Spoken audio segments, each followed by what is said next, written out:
आणि ठाकरे कुटुंब यांची जवळीक वाढल्याचं पुन्हा एकदा एका दृश्यांच्या माध्यमातून समोर येत आहे। ठाकरे पक्षाचे पक्षप्रमुख उद्धव ठाकरे आणि चंद्रकांत पाटील हे दोघेही जण आमदार पराग अळवणींच्या मुलीच्या लग्नात एकत्र आले होते। दोघांमध्ये काही मिनिटं अगदी हसून खेळून चर्चा झाल्याचे फोटो समोर आले। चंद्रकांत पाटील उद्धव ठाकरेंना म्हणाले की आपली पुन्हा युती झाली तर तो आनंदाचा क्षण असेल, त्यामुळे या भेटीचे फोटो आणि त्याचबरोबर या दोघांमध्ये झालेला संवाद या दोन्ही गोष्टींची कमालीची चर्चा आहे।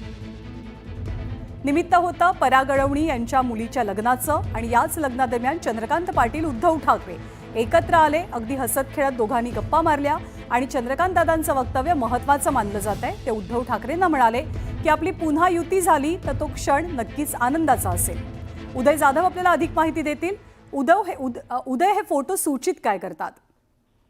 नंदा, आपण या फोटोमधून सगळं काही चित्र स्पष्ट होताना आपल्याला पाहायला मिळतंय। गेले काही दिवस काही महिने आपण सातत्याने पाहतोय, विशेषतः विधानसभा निवडणुकीनंतर शिवसेना उद्धव बाळासाहेब ठाकरे पक्षाचे नेते आणि भाजपचे नेते हे वारंवार त्यांच्या गाठीभेटी ज्या होताना पाहायला मिळतात। आज देखील भाजपचे आमदार पराग अळवणी यांची मुलीचा लग्न सोहळा विलेपार्ले इथे पार पडलेला आहे आणि या सोहळ्यामध्ये पक्षप्रमुख उद्धव ठाकरे हे देखील आले होते। त्यांना निमंत्रण होतं। त्यावेळेला त्यांच्यासोबत त्यांचे ठाकरे गटाचे आमदार मिलिंद नार्वेकर होते, नेते विनायक राऊत हे देखील होते आणि या लग्न सोहळ्यात भाजपचे अनेक नेते मंडळी त्यांना भेटले। त्यावेळेला भाजपचे नेते आणि मंत्री चंद्रकांत पाटील हे देखील त्यांना भेटले। चंद्रकांत पाटील यांच्याशी भेटताना हास्यविनोद करतानाचा एक फोटो जो आहे तो आता समोर आलेला आहे। यावेळेला हास्यविनोद करत असताना चंद्रकांत पाटील यांनी पक्षप्रमुख उद्धव ठाकरे यांना सांगितलं की पुन्हा जर आपली युती झाली तर मला नक्कीच आनंद होईल, तो आनंदाचा क्षण असेल असं म्हटलेलं आहे।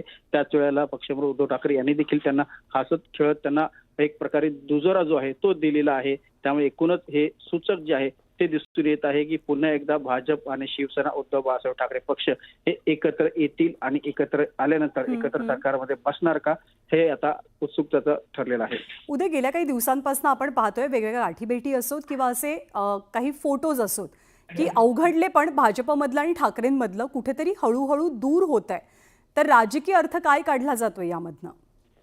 आपण पाहतोय की लोकसभा निवडणुकीनंतर विधानसभा निवडणुका पार पडल्या आणि विधानसभा निवडणुकीमध्ये राज्यातील मतदारांनी जे एक प्रकारे मोठ्या प्रकारे महाविजय जो आहे महायुतीला दिलेला आहे, त्यामुळे महाविकास आघाडी पूर्णपणे खिळखिळी झालेली आहे आणि या खिळखिळी झालेल्या महाविकास आघाडीमध्ये आता अनेक वाद जो आहे तोच आघाडीवरती येताना दिसत पाहायला मिळतो। येणारे मुंबई महापालिका निवडणुकी असेल किंवा स्थानिक स्वराज्य संस्थेच्या निवडणुका असेल, या निवडणुकांमध्ये तरी पक्षाला चांगलं यश मिळून पक्ष जो आहे तो मजबूत करण्यासाठी आता एक वेगळा विचार बरोबर आहे। त्यामुळे पुढची राजकीय भूमिका या दोन्ही बाजूंकडनं नेमकी काय मांडली जाते, ही जवळीक केवळ सार्वजनिक समारंभांपुरतीच आहे का ती राजकीय पटलावरती सुद्धा आहे, हे आगामी काळात स्पष्ट होईल। उदय, धन्यवाद या माहितीबद्दल। यापुढची